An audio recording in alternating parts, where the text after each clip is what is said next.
Yes, ladies and gentlemen, good afternoon slash good evening. We're getting into that time of day, but good evening to you and welcome back. Playback, shut up. Anyways, hope everyone is doing well in the chat. Welcome on in to everyone who joins in. We've got plenty of things to discuss on this stream, as well as some furtherment of the updates that were given yesterday, that I did on yesterday's stream. I was going to be doing some uploads as opposed to doing streams, but I thought, why not? The interaction was good with yesterday's stream, so we'll try and run it 2 days in a row. We'll try out, we'll test the waters for another stream, for a second day running, you know. Big ups to all of those people who joined in yesterday's stream and subscribed to the channel as well, and also liked the stream. It was fantastic. It was fantastic. But we are back, and we got some outlandish bits of news to address. We've got some outlandish news, some crazy stories, if you will. And as the title suggests, we are linked with supposedly moves for David Alaba and Leon Goretzka from Bayern München. What sort of stories are these?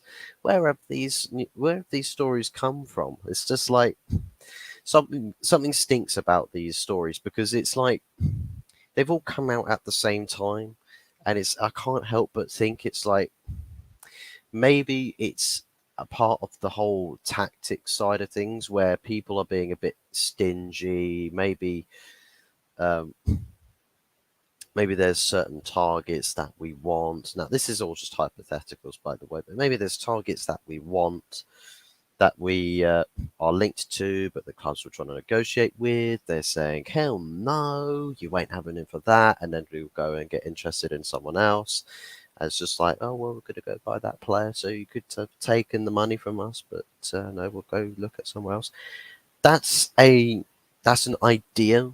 It's an idea to a potential situation that is occurring.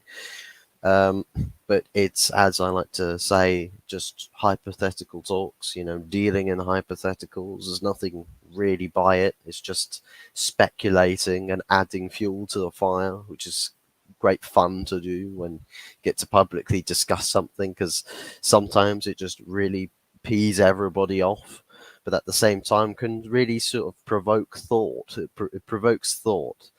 And it's a lot of fun to do that. So do excuse me if there's ever times that I do end up upsetting the apple cart, or really pissing around with some, let's say, delicate information as such. Not delicate enough to see me get cancelled as such, but some information that everyone else perhaps, addresses it on a more serious tone.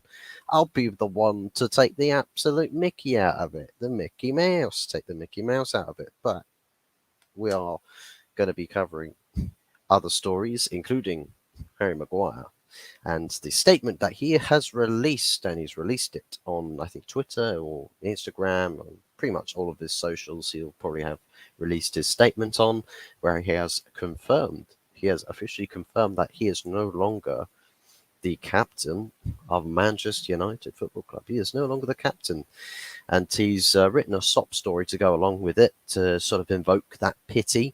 But I've got to give it to him, fair enough, fair plays to Harry for actually releasing a statement and just owning up to the facts that he's got his captaincy stripped, and it's something that he's agreed to. He says, yeah, that's fair enough. Which sort of makes me question the integrity, I guess, of the stories that are talking about Maguire staying and wanting to fight for his place, and saying, oh, well, I want to fight for my place. I want to fight for. I want to be able to get back into the first team and all of this and all of that. And I love this club. It's like it's a saving face sort of story, and really, really something that I don't think anyone should take with any seriousness whatsoever. It's like one of those when someone tells you to take it with a pinch of salt. Take any stories that Harry Maguire loves the club and loves everything about it with a pinch of salt. I see some people saying, boy, he does care about the club. He does love the club because he was there at the Manchester Platz over in Bavaria, where the tribute for the Air Munich disaster occurs. As heartless as it is, he's probably over there solely for the sake of PR reasons, because he's the club captain, because someone would have told him to. If seriously, like, he's the club captain, he would have been told to go to those events. He would have been told to do it. So anyone saying that he does it out of the goodness of his heart, I would say think again. Really, think again. These are multi-millionaires with egos, where it's just like anything they say that's pro this or pro that, like, oh, I love this club, I love this club. The most honest people you tend to find that say that they love this club are the ones that have either been at the club since they were a kid. It's either those sorts of people, or it's the people that get paid next to nothing, because otherwise everyone else is a mercenary, as Saudi Arabia is proving right now. Wink, wink, Jordan Henderson, if that's anything to go by. But yes, and the last piece of news to address would be the Andre Onana. The Andre Onana. Is he finally on the way? Is he coming? Is it finally happening? Is it finally happening? Now, there's all sorts of pieces that have been going on and discussing the situation, if we will. There's been very recent breaking news about the contract side of things on for the Onana deal, that he is supposed to be getting a 5-year contract length with the option for the additional year, which is something that we seem to be giving to absolutely anyone.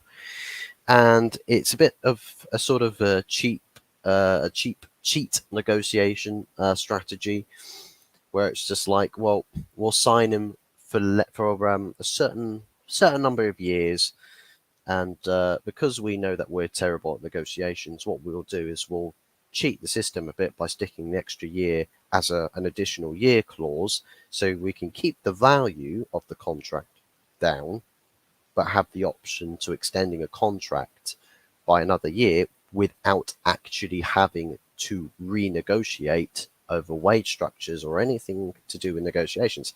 It's literally a case that they're just trying to run and hide from doing more work. And it's so lazy. It is seriously, seriously lazy.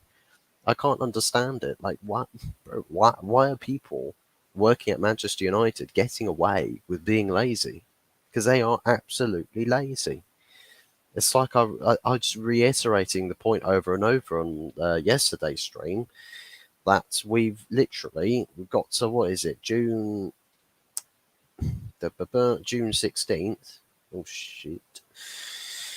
It's June 16th. No, July 16th, excuse me. 8 days for my birthday, by the way. But it's July 16th, and the transfer window was open since the 10th of June, and we've only got one deal done. This Onana deal has essentially been on deal completed, but waiting for a green light for a week now. And we've practically not moved. And the only bits of information that we've had about the Onana deal is that we're getting there. We're finalising the details. We're just scrubbing up the decks a little bit and making sure everything works properly. Everything's fine. We're tarting perhaps the contract room up. Perhaps maybe there's maybe his private jet to Manchester is currently not in commission. Maybe they're waiting to fix up his private jet or something. Who knows? Who knows what it is that we are waiting for?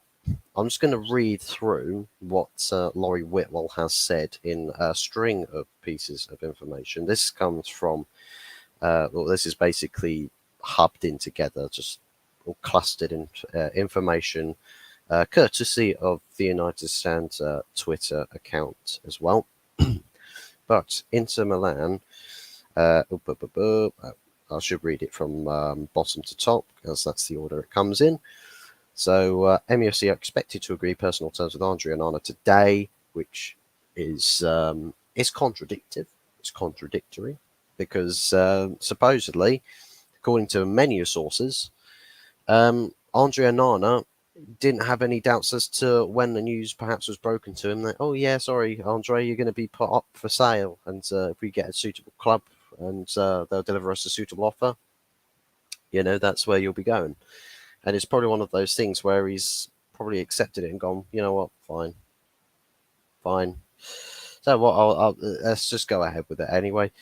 So supposedly, personal terms been agreed for a while now. Supposedly they've been agreed for a while, but apparently, according to Laurie Whitwell here, that we're still getting to the final stages of the personal terms. So there's, and this is the frustrating thing about having to keep up to date with Manchester United negotiations, because everyone's at different points. Literally, it's the Manchester United transfer window. Let's compare it like this: it's the biggest game of Chinese whispers in the whole world. There is not a bigger scale of Chinese whispers. There is not a bigger game of Chinese whispers anywhere else in the world. If you want to enjoy a great fun game of Chinese whispers, and sometimes Chinese whispers, the game of Chinese whispers is actually pretty fun to play. But if you want to join in the biggest game in the world of Chinese whispers, you get in to doing transfer journalism for Manchester United Football Club. Transfer journalism, and also just an added bonus, get in really, really quick because we've got the takeover saga going on as well. So you can join in with that as well. So you've got multiple different things that you can write contradicting reports about that take the credibility of another journalist and bury it in the mud and wherever, and bury it 6 feet under. Seriously, you could. Honestly, it's the biggest game of Chinese whispers, and it's actually hilarious to think about. It is really hilarious to think about that you could absolutely just send the whole world of football journalism, when the attention is on Manchester United, send the whole world of journalism into an uncontrollable spiral of just non-stop inputted information, where it's just like, oh, you know what, the Andre Onana deal. Yes, there's a clause in his contract that can set his wages so that his base salary is about 150k, but actually there's a clause in his contract where it goes up to about 500k a week. So that goes into the mainstream. So that now starts circulating. And then everyone else is then also saying, well, no, that's the contract structure. So everyone's reading, okay, stories. What's true, what's not. Like it literally makes no sense. It is so hard to keep up with, and there's so much that's going on that's just not true. But it's seemingly like, I guess Arsenal Football Club are the same. When you're trying to read and cut through the nonsense reports, that is just endless, because the second you really debunk a transfer rumor or a story from Arsenal Football Club's perspective, and perhaps maybe even on Tottenham Hotspur's perspective as well, the second you cut through the nonsense and dismiss a report that's probably considered as not true, you end up getting another report come out where it's like, well, that's written like it's unique information. That's confusing. That's weird. Where's that one come from? And seriously, you finish with one story and you're like, well, that's not true. Then something else comes out with unique information, like, oh, now I've got to start this all over again. And then it's this endless vicious cycle.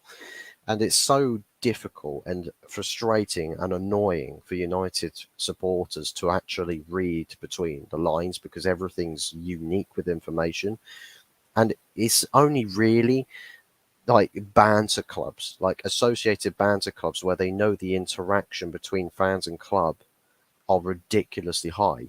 Most other clubs could probably not care too much less as to what the day-to-day activities are. at their clubs. They probably couldn't care too much because all they care about is my club successful on the pitch, yes or no? If it is, fantastic, brilliant. We'll see you on match days. If it's not, well, I'm going to make sure, along with every other fan in the fan base, to voice my concerns and my disdain for my club's lack of direction and success. And that's as simple as that. It's like the black and white. It's like the black and white. It's simple. It's either one thing or the other.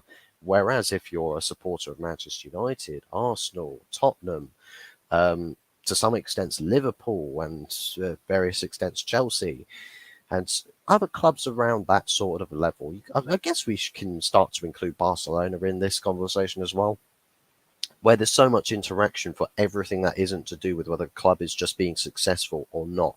And if there's problems in the club, there's never a unified goal. There's never a unification on a fan base to focus on what the problems at the club actually are. There's never this unification because everyone's trying to be the saint because they know, well, the club, they like to reward the people that are faithful,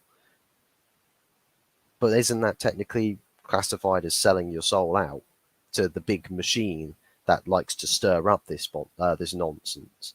Because that's what they like to do. That's what the clubs, they enjoy seeing, this ridiculously high level of interaction between club and fans, and is just conversations traveling all over the place. There's literally just the biggest cosmic web of BS that's going on around our club, that surrounds our club.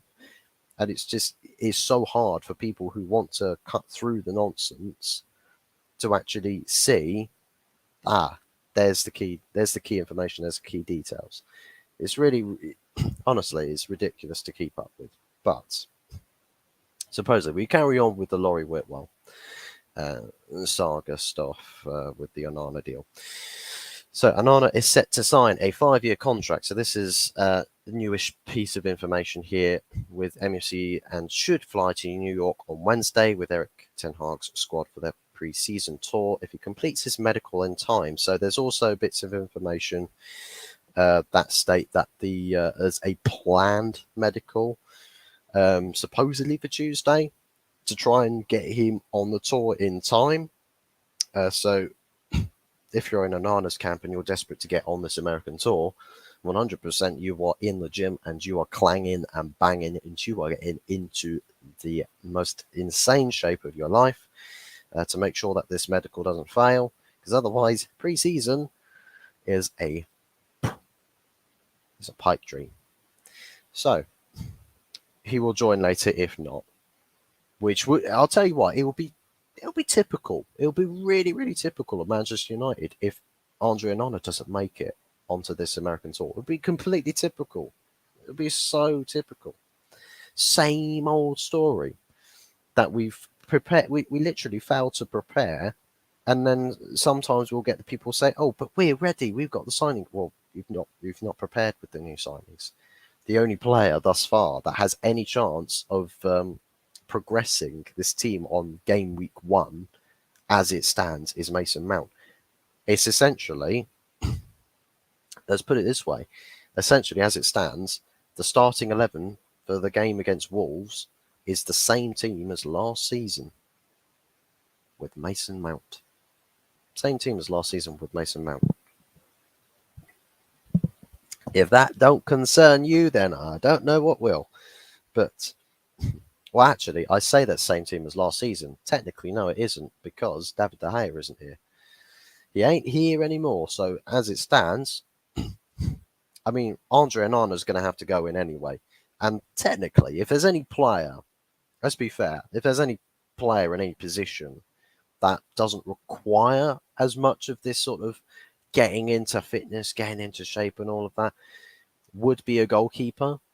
But the problem is that with Ten Hag's system, the goalkeeper is quite instrumental to the flow of the system. So for us, if it's any other club with just straightforward football, let's say we played defensive style and boot it out from the back style of football, it wouldn't matter if Onana was on tour or not. It wouldn't. It really, really wouldn't.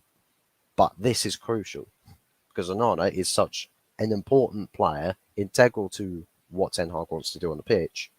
He has to be involved with an integration period, because otherwise you're essentially using an experimentation period in the final exam.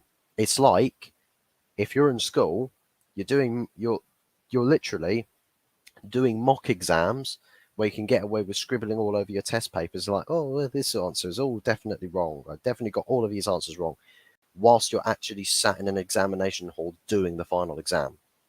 It's going to be a mess, not going to work, going to get slapped in the face by a fat F grade or something, whatever happens. But I'm going to have a quick peek on the poll.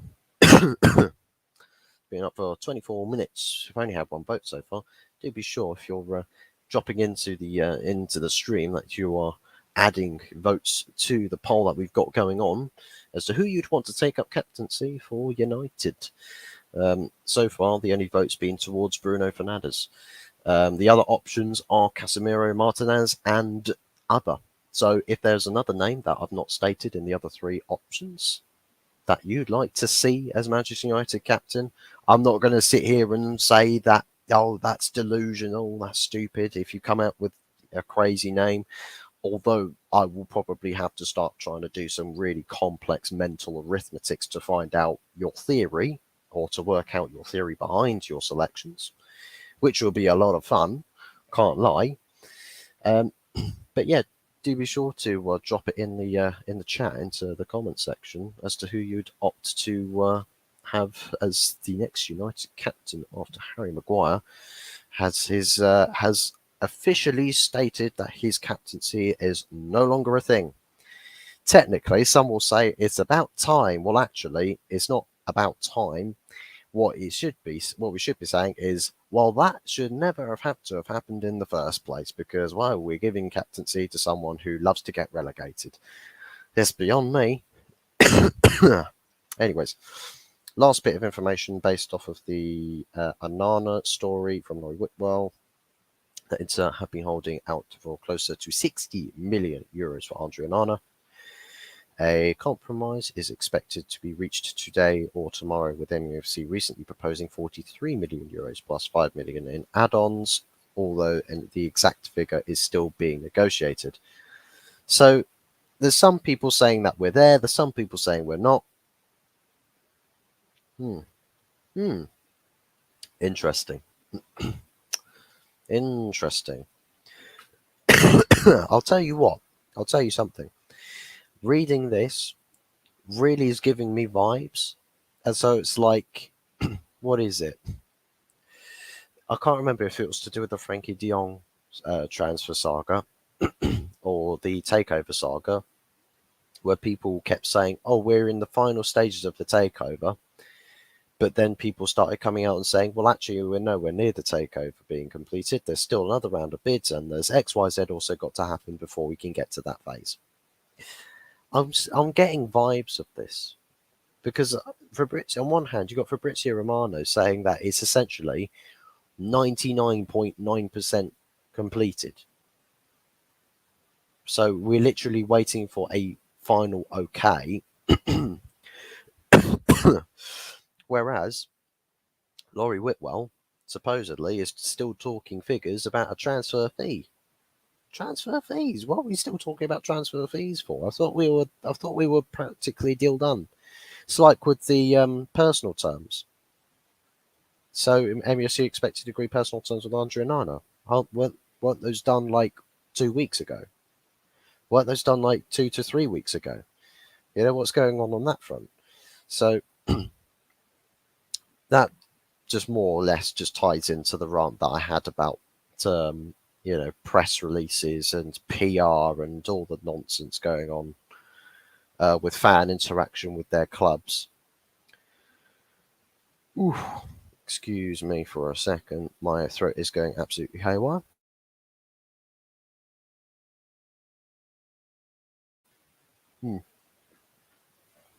I'd rather not be deafening people in the chat with my ghastly cough, making it sound like I am dying with COVID. Although for some reason I felt like it was felt like it was COVID for a little while with the way I was coughing yesterday and the day before, but doesn't seem to be progressing anything more than that. So also on the striker front, Rasmus Højlund, with talks underway for a potential deal with Rasmus Højlund. So yeah, Højlund talks carrying on. I don't know what the success is going to be with this Højlund story, because by the looks of it, Atalanta have pretty much had enough of Manchester United. So they're basically saying, look, high prices, please walk away, please walk away, please walk away, please walk away. It really feels like that's what they're trying to do with with the interest in Rasmus Højlund, to really try and force United to go elsewhere. Because, I mean, Atalanta, as much as they've fleeced us before with Amad Diallo, can't imagine with a player with Rasmus Højlund's ability, age, profile, that they'd be desperate to sell him so quickly. They're probably thinking, well, this is something we can take advantage of, because next summer he's still going to be a young striker. He's going to have another season under his belt, and is going to have another 20 to 30 million added onto his player valuation. We can viably ask for an extra 30 million that we can get next summer as opposed to this summer.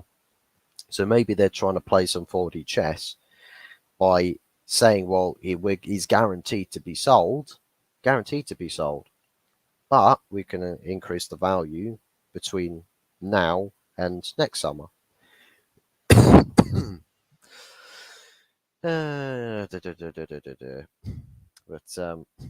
Alaba and Goretzka. Let's address these two. These two bits of stories. Now, David Alaba. Now, don't get me wrong. We do want someone. We do want someone else to come in as opposed to replacing Maguire if we can force him out. Now, people are saying 50 million for Maguire, right? I reacted to that. I posted a video saying that it's absolute disgrace that this club, I literally did a 2-part video with that, where I addressed the player side, where Maguire's lack of ambition, all of that will now come into question if he gets his captaincy stripped. But then there's also the other side of things, where the club then decided to disgracefully stick a public £50 million asking price on Maguire. I'm hearing stories that perhaps that's not fully the case, that there is a compromise that sits somewhere around a £35 million mark.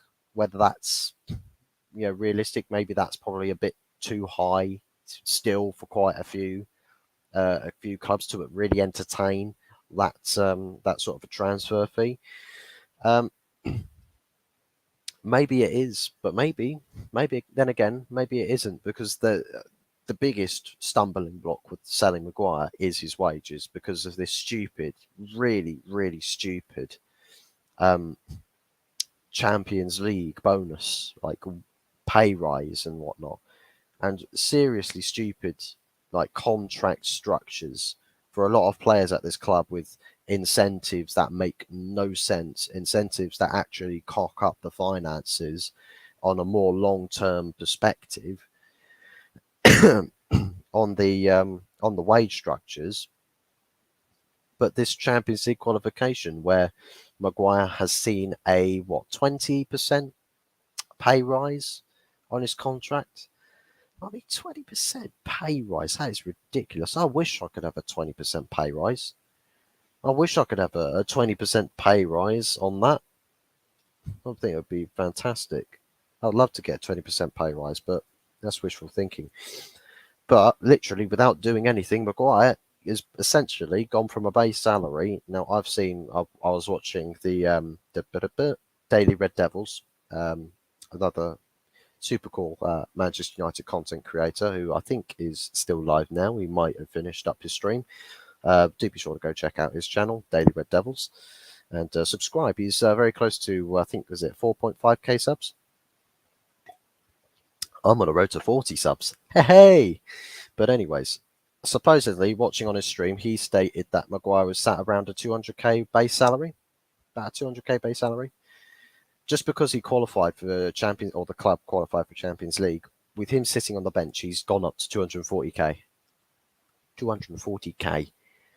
The only club in the world that I can think would be at all stupid enough to pay 240k upwards on wages is a Saudi Arabian club. And the reason for that is Jordan Henderson, supposedly, I don't know if this is actually completely true, supposedly got a contract offer for 700,000 a week. 700,000. I mean, Jordan Henderson. I'm thinking if Leo Messi is being offered to play out in Saudi Arabia, he would be presented with a contract about that level.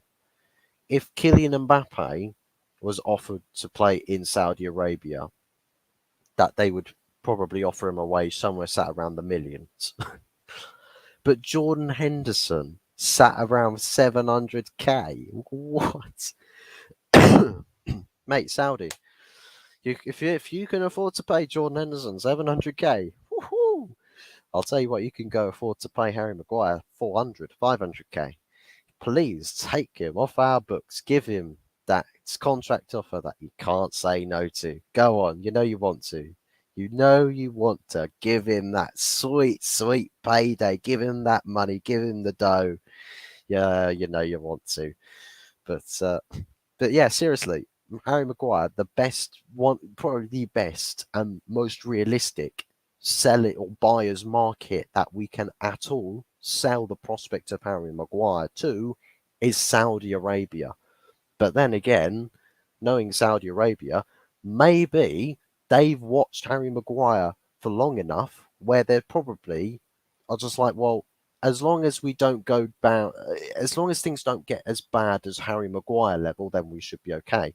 So maybe they will actually look past Harry Maguire and go and see if there's any other options instead of Harry Maguire. Got Stefan from the United Philosophy. Big ups to you, buddy. Sorry, I was late to your stream. I was watching some professional Counter-Strike because me being a Counter-Strike player, love the game, and love the competitive aspect of that of the pro scene of Counter-Strike. But I don't know if anyone else here is quite as a vivid gamer as I am. But big up Fuzz, gotta go Bruno as captain. As for Alaba and Goretzka, I don't think we'll talk Alaba as he'd come to start, and Licha is better. Don't buy Goretzka at all. Smacks of agents making noise. Again, that piece of news was addressed on Daily Red Devils about the Goretzka story. Supposedly, he had heard about a £35 million asking price, which I think I mean, it's one thing to see that Leon Goretzka is being linked to an exit. You think, okay, straight away, £60 million, £60 million to £70 million, straight away. The second anyone starts talking about, oh, but they could let him go for as little as £35 million, sit down and shut up. Sit down and shut your mouth. That's not going to happen. Bayern could hate the guy and still would not be stupid enough to sell Leon Goretzka for £35 million for a guy that starts for them. Never going to happen. So we know that story is just complete and utter rubbish, right? We all know that's complete and utter rubbish. I agree with you on the Alaba part of your comment with the options to coming in and potentially, I mean, yes, he would probably have to bench Lisandro Martinez, but who knows?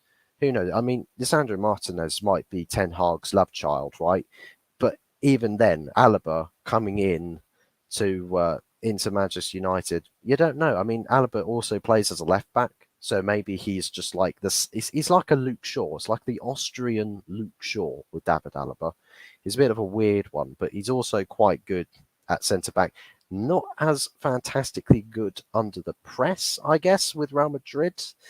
But then again, he has also played for Pep Guardiola, so you can't, playing at Bayern Munich for Pep Guardiola. I think he played at left back under Pep, I think, during those times, and they had Jerome Boateng and what was it, Badstuber?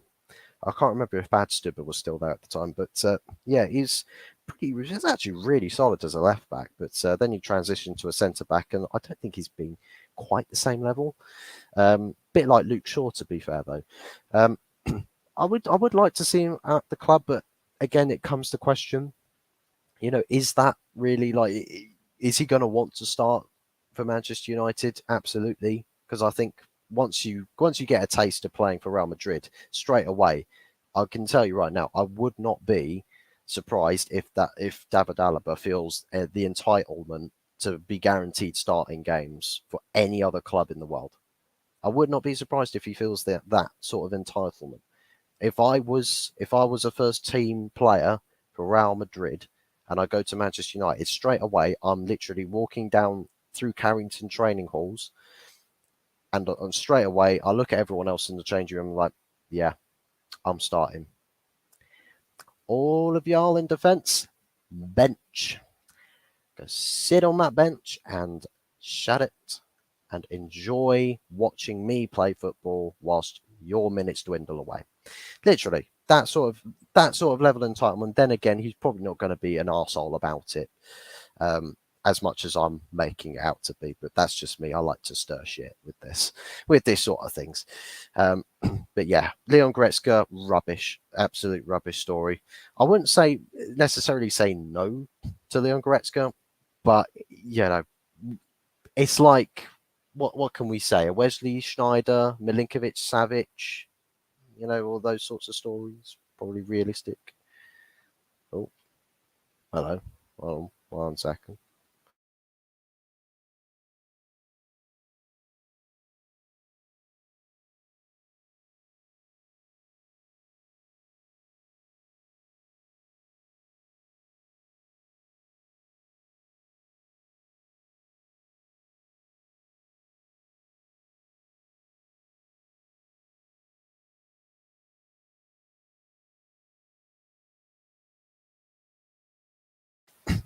Sorry about that.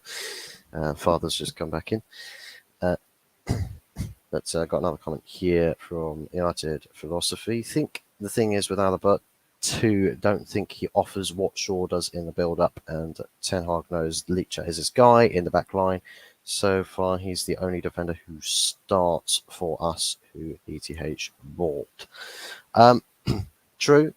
It's more the question, if we ever do go with signing someone like David Alaba, is that would you recognise that as a club signing or a manager signing? I think I think if we're going with David Alaba, something speaks to me as though it's a club signing as opposed to a Ten Hag signing, because I think Ten Hag also would prefer a slightly younger profile of player as well. So I think the age factor might suppose some question marks over the politics of that sort of a target. Got to go get Nico Gaitan and Schneiderbrook. Yeah, I know. It's time. It's time we sign everyone. Let's sign the old guard, the old reliable guard. Guaranteed Champions League. We'll take Real Madrid's record with the Champions League, with the three-peat in the Champions League, and put it to shame. We'll do a four-peat. We'll do a four-peat in the Champions League with the old guard, literally. Wesley Schneider in the number 10. Get Nico Gaitan playing on the left. Milinkovic Savic playing slightly deeper as a number 8. Who else? Who else do we sign? I know we're talking absolute AIDS lineups here. Paul Pogba. We'll have Paul Pogba playing in the number 6. We'll have Phil Jones at centre back. Who's partnering Phil Jones? Probably Harry Maguire. I think left back, we'll probably get Patrice Evra. And right back, we'll have Gary Neville. But what we'll do is we'll get Gary to play in we'll get him to play in a suit, right? Let's get him to play in his Monday Night Football suit or something, right? Let's get him to do that. For the right-hand side, who are we going with right-hand side? Antonio Valencia, old reliable. And then up top, probably some classic RVP bangers from the halfway line. That just pew, just ping it right onto his left foot and just smash it in. Smash the absolute granny out of it. But yeah, it really feels like there's an element that this board would be silly enough to potentially look at players like that as just a throwaway story just to test the waters with fan reaction, I guess. But yeah, it's just absolute AIDS on that front. A bit of another little bit of information with Eric Bailly and Alex Tellers did not report for MUFC International's first day of preseason training on Saturday amid plans to be sold. So they're also, this is from Samuel Luckhurst, so they're not going on tour. Finally, the must sell players and starting to essentially just exclude them out of activities and happenings at the club.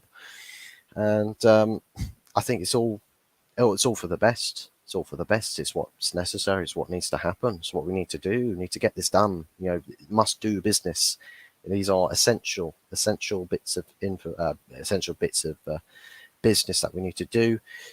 It's not even at this point for raising funds, at least not to my knowledge. It shouldn't be about raising funds because you can't really raise funds with those players. It's just more that your wages, you need to free up some wages. I mean, Alex Tellers, I think he's on a fair bit of money as well as Eric Bailly. So your wage structures should essentially come more, they should be fixed more so with selling them. It just improves what our wages are doing and how they look on the sheets, on the financial sheets, when we get to like the turn of the year as such, or when we get the reports. And we're just not paying people that are essentially offering nothing to us. So that's just more the case that we want to sell people like your Baillies and like your Tellers, is because we just don't want to be paying people that won't do anything. It's like the Phil Jones syndrome. Sit around and just earn your living, earn your wages without actually contributing anything to the team. So there is that. So thankfully we are sorting things out on that front. So this is Give Me Sport that has spoken about this Harry Maguire stuff. So Harry Maguire has officially been declared available at £50 million, but privately there's been mentions that £35 million could be a target for Maguire's transfer fee. Yet some sources believe even that number will be unachievable. Haha! Exactly what I thought. Exactly what I thought. So even £35 million. So it's going to be one of those. If you want to sell Harry Maguire, cut the losses, take the losses, and just move on, because this is above just being about money. Absolutely above just being about money. This is solely going to be about just essentially improving the standards. We've got to lift the standards of this club off the floor and knock these dominoes over one at a time, or you knock the first domino over and everything else will come down. And that's the same thing with when you get bad standards at your club, or bad mentalities, if you will. And Harry Maguire exuded poor mentality for what Manchester United was meant to represent and what it's meant to stand for. Just all the time, just constantly, like, almost pushing blame onto everyone else for his own shortcomings is probably step number one, or the coup de grace of harboring loser mentality. And for us as United fans, we should never accept it, ever, to any capacity, to any degree. Never ever accept being second best or not being competitive. And where, if you had a character like Harry Maguire at Manchester City, like you would know they would get kicked out of the club within a week. They would be kicked out of the club because Manchester City don't tolerate loser mentality. They don't tolerate it. So why do we tolerate it? Why does Manchester United tolerate the club captain saying that, well, I must be good because every manager picks me. Why should we as a club accept that? Because that it's like saying, well, I know factually that I'm not doing well enough for Manchester United Football Club. I'm not doing well enough, but no one's punishing me for it. So I can get away with it. Even when he comes out with stupid comments in the media, it's like, what, I can get away with it. And so he can. And sometimes you'll see the amount of these, these the teary-eyed posts where people are just like, "Oh, I'm sorry, Maguire, that everyone gives you so much abuse." I'm like, bro, they're commodities. These players are commodities. We criticize a player when they don't do well enough. You praise a player when they do well. You criticize a player when they don't do well. It is literally the consumer, the fans, consumer product, the football. When the product is not good, you criticize it. You say, that's not good enough. We want better. Supply, demand. Harry Maguire, not good enough. Give us better. Manchester United see that, and if everyone says the same thing, then people don't realise this. This is the power of the fans. So for anyone saying, oh, but we're just fans, we can't do anything, shut up. Absolutely shut up. You can do something. You can. A unified voice that says the same thing will provoke change. It's like everyone protesting outside of Edward Ward's house probably was the catalyst behind him leaving Manchester United, because that guy was sat savvy. He was sat hella comfortable, did not have to care about anything that was going on at Manchester United. Why? Because he's the Glazers' best mate. He helped the Glazers get into where they are. He's got all of his besties operating the Manchester United board with him. So of course he had no reason. He had no reason to care. But then the pressure came. Then the fans, they started to make it a bit more personal. And straight away, Edward was like, right, okay, pause, hold it. The heat is getting too much here. I've got to diffuse the situation. And so he left. Let's find where Glazers live in America and pay them a visit. Well, yeah, I mean, you could go find Glazer properties and protest outside of them. Not gonna. I probably won't. Yeah, I say probably. I wouldn't recommend actually going and causing harm directly to Glazers or any Glazer family member, because that's just called being an arsehole, and that's just not right. You can't go physically put your hands on people, right? Because that's not called being a good human. But what you can do is you can share that. You can spread the message, and you can be very loud with it and be very literal with it and say, look, we ain't gonna like this. You consider this harassment. We ain't gonna leave you alone because what you're doing is unacceptable. So maybe you could find where the Glazers' properties are, like perhaps if they've got businesses where they've got shops and everything. Maybe you go protest outside of that. You leave propaganda messages and everything. It's just like, oh, Glazers out, unacceptable. Because these are like Joel. You'll never see Joel, Avram, Darcy, Brian, Malcolm. Well, I mean, Malcolm's in a box anyway, so we can rub that one off. But you get it, right? You're not going to see those siblings who are the shareholders of Manchester United sort of harbouring around those areas. But when it's actual Glazer-owned businesses, they will see if someone creates a commotion outside of their properties. They will see it. And that's what happens. And people want to say, oh, anyone who goes and protests outside of people's houses, oh, that's disgraceful, that's disgusting behaviour. Okay, then why is it that PSG fans can go to Neymar's house and Messi's house and absolutely lose their shit there, but people in this country don't go, oh, well, that's disgusting, that's unacceptable, how dare they? I mean, what is it? In Portugal, Sporting Lisbon, was it their training ground?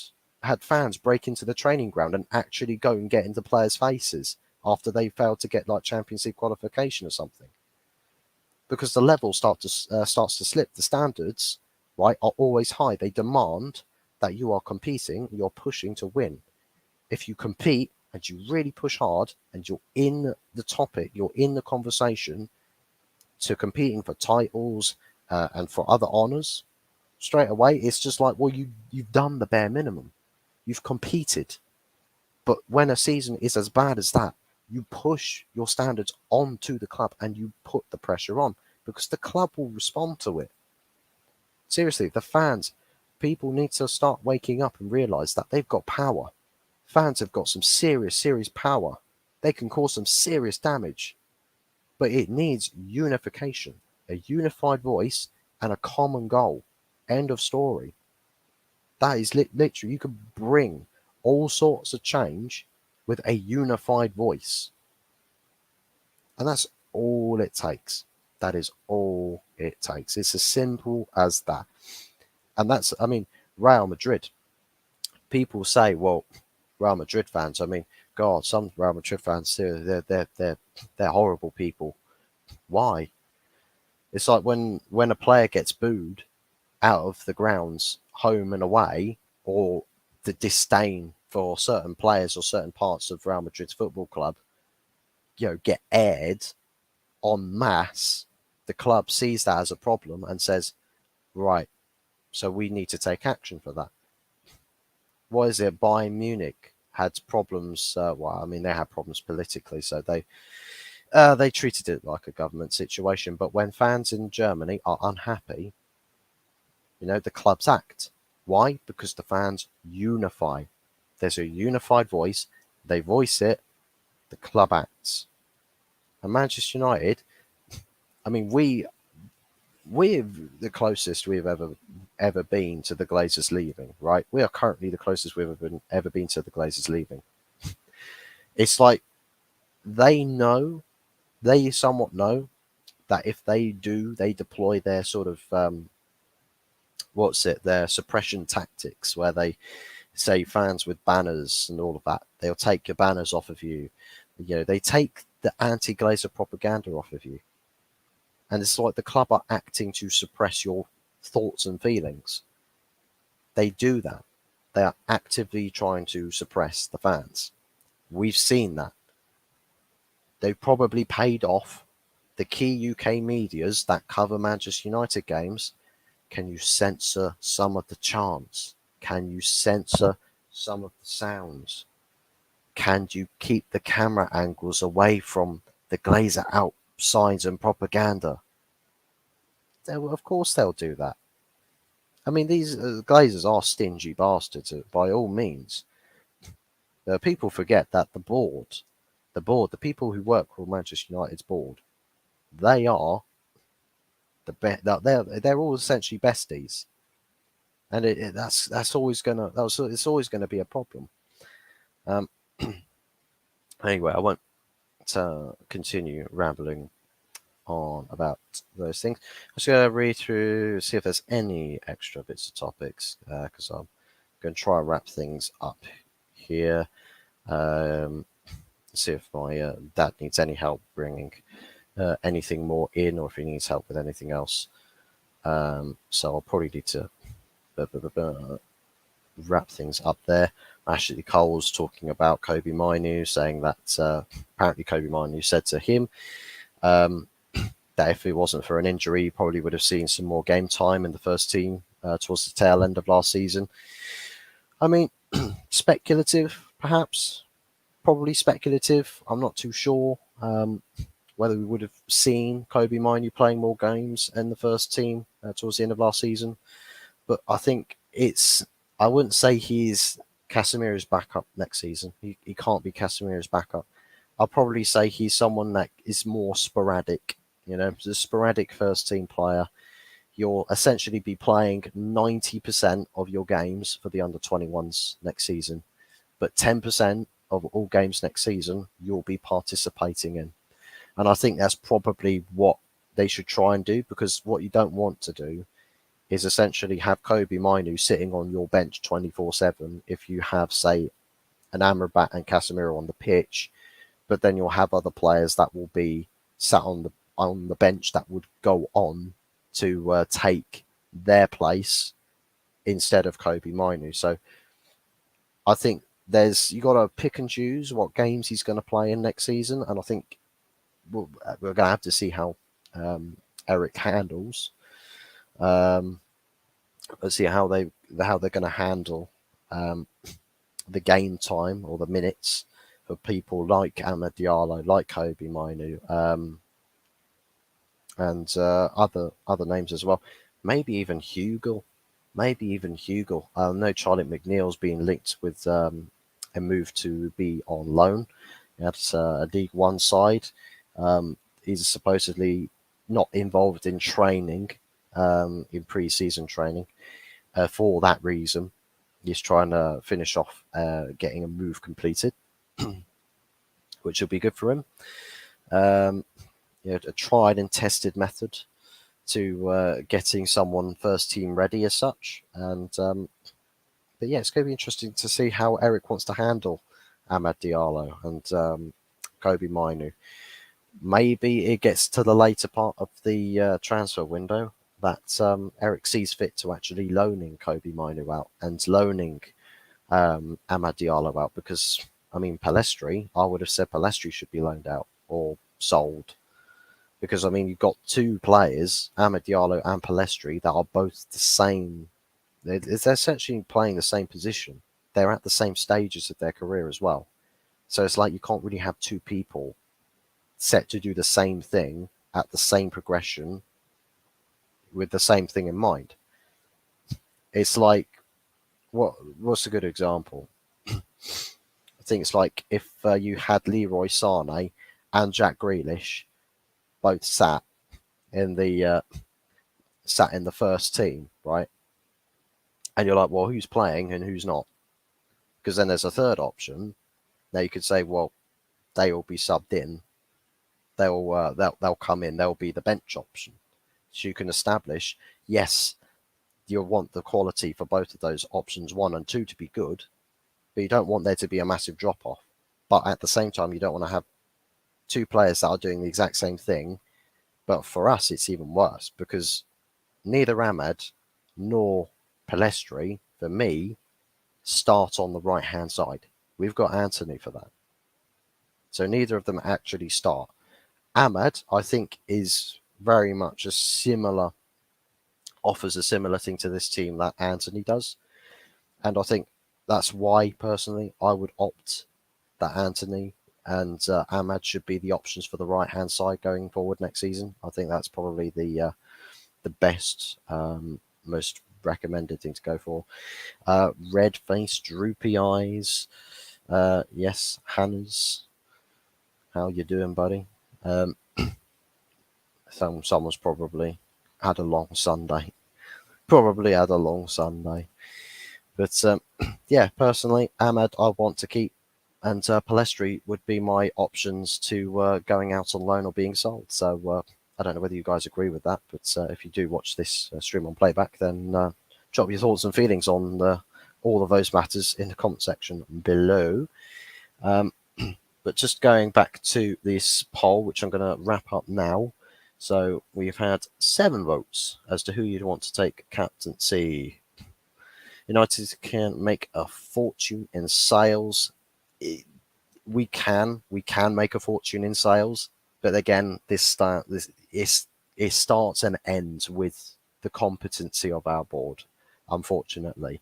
And seeing how incompetent they are at bringing players in, you can imagine it's the same similar story for outgoings. So unfortunately, we can make a fortune, but we won't. We probably most likely won't.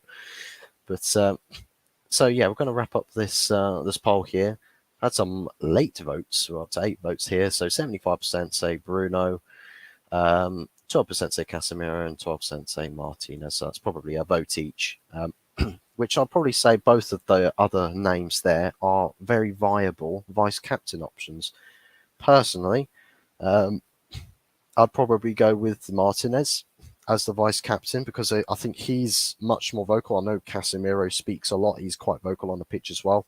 But I think just for the sake of like a language barrier, I think because Casemiro doesn't speak a word of English and we've got English players in the team, Martinez can speak English, therefore he can communicate across to all the players on the pitch. But Bruno Fernandes for me, he is my go-to option for captaincy, and I think because we've seen it last season, as you could consider it, as trial for captaincy next season, and I think he's probably passed the test well enough for Eric Ten Hag to say, okay, well, at least I know who I'm handing the captaincy to, and plus Eric has said he will decide who's captain, and that's basically going to solve the situation in and of itself. So I think we're going to see Bruno going forward as captain next season, but I think it's all for us to debate as to who the vice captain is and how they are going to have an effect on the team going forwards. But anyways, I'm going to finish this stream off here as bang on an hour, and obviously it's quarter to 8 on Sunday. I can imagine anyone that's having any late dinners, it's probably now is about the time that you're probably going to go off and enjoy your feasts. So I'm going to love you and leave you. I'll let you enjoy the rest of your Sundays. Big ups to everyone that has dropped into the stream and said hello. Big ups to everyone that has liked and subscribed during the time that we've been live. Appreciate all forms of support. Big ups to everybody that has chatted, and appreciate all the support and all the love. Really do feel it. Really brightens my day and lifts my spirits in this torrid, turbulent time as a United fan. So really appreciate all the love and support that I get from you guys. You are the light to my life. So I'm going to leave it there. So thank you to everyone who tuned in. And I'm going to try perhaps to do uploads again tomorrow, but I'm going to be unavailable for the first part of the day for the whole morning. So it's probably going to be, again, afternoon uploads. And probably see if we do two, three video uploads, depending on what happens. Maybe we've got the Here We Go for Andre Onana tomorrow. And then I can finally do the Onana Here We Go video. So, yes, I'll dress up like Rihanna as well and get me some hair extensions so we can do it proper style. But yes, that's it from me for now, and I am out skis. Big ups to all of you. We'll see you on the next one. Ciao.